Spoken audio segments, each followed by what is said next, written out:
चलिए जानते हैं उत्तर प्रदेश की बड़ी महत्वपूर्ण और सेलेक्टेड खबरों को कुछ ही मिनटों में। लखपति दीदी योजना से ग्रामीण महिलाओं को नई पहचान। उत्तर प्रदेश में स्वयं सहायता समूहों से जुड़ी महिलाओं के लिए चलाई जा रही लखपति दीदी योजना का प्रभाव लगातार दिखाई दे रहा है। योजना के तहत महिलाओं को प्रशिक्षण, बैंकिंग सहायता और छोटे उद्योग स्थापित करने में सहयोग दिया जा रहा है।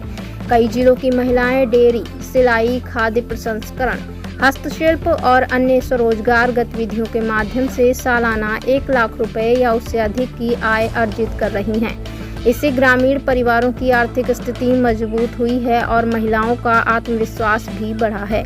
सरकार का दावा है कि यह पहल महिला सशक्तिकरण और ग्रामीण अर्थव्यवस्था को मजबूती देने में महत्वपूर्ण भूमिका निभा रही है। बुलंदशहर में तेज विकास, रिंग रोड परियोजना को मिली गति। पश्चिमी उत्तर प्रदेश के बुलंदशहर जिले में आधारभूत संरचना के विकास को नई गति मिली है। प्रस्तावित रिंग रोड परियोजना से जिले की कनेक्टिविटी में बड़ा सुधार होने की उम्मीद है। ये सड़क गंगा एक्सप्रेसवे और यमुना एक्सप्रेसवे को जोड़ने के साथ साथ जेवर स्थित नोएडा अंतर्राष्ट्रीय हवाई अड्डे तक पहुंच आसान बनाएगी। व्यापार, उद्योग और परिवहन क्षेत्र को इससे विशेष लाभ मिलने की संभावना है। स्थानीय व्यापारियों का मानना है कि बेहतर सड़क नेटवर्क से निवेश बढ़ेगा और रोजगार के नए अवसर पैदा होंगे। वहीं प्रशासन का कहना है कि परियोजना पूरी होने के बाद क्षेत्र के आर्थिक विकास को और गति मिलेगी। उत्तर प्रदेश में पर्यावरण मुद्दों पर राजनीतिक गतिविधियां तेज। लद्दाख से जुड़े पर्यावरणीय मुद्दों और सामाजिक मांगों को लेकर चल रहे आंदोलन के समर्थन में उत्तर प्रदेश में भी राजनीतिक गतिविधियां तेज हो गई हैं। आम आदमी पार्टी ने राज्य के विभिन्न जिलों में विरोध प्रदर्शन आयोजित करने की घोषणा की है। पार्टी का कहना है कि पर्यावरण संरक्षण और संवेदनशील क्षेत्रों के विकास से जुड़े मुद्दों पर व्यापक चर्चा आवश्यक है। राजनीतिक विश्लेषकों का मानना है कि ये विषय आने वाले समय में राष्ट्रीय और राज्य स्तर की राजनीति में भी महत्वपूर्ण भूमिका निभा सकता है। प्रशासन ने प्रदर्शन के दौरान शांति बनाए रखने की अपील की है। प्रदेश में रोजगार और कौशल विकास पर बढ़ा जोर। उत्तर प्रदेश में युवाओं को रोजगार उपलब्ध कराने के लिए विभिन्न जिलों में रोजगार मेलों और कौशल विकास कार्यक्रमों को बढ़ावा दिया जा रहा है।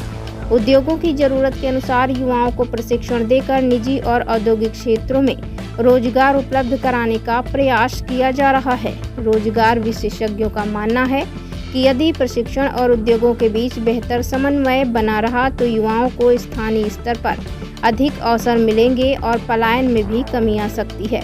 सरकार का उद्देश्य युवाओं को स्वरोजगार और निजी क्षेत्रों दोनों में अवसर उपलब्ध कराना है। जून में जीएसटी संग्रह में उल्लेखनीय वृद्धि। देश की अर्थव्यवस्था के लिए सकारात्मक संकेत देते हुए जून महीने में वस्तु एवं सेवा कर यानी जीएसटी संग्रह में उल्लेखनीय बढ़ोतरी दर्ज की गई।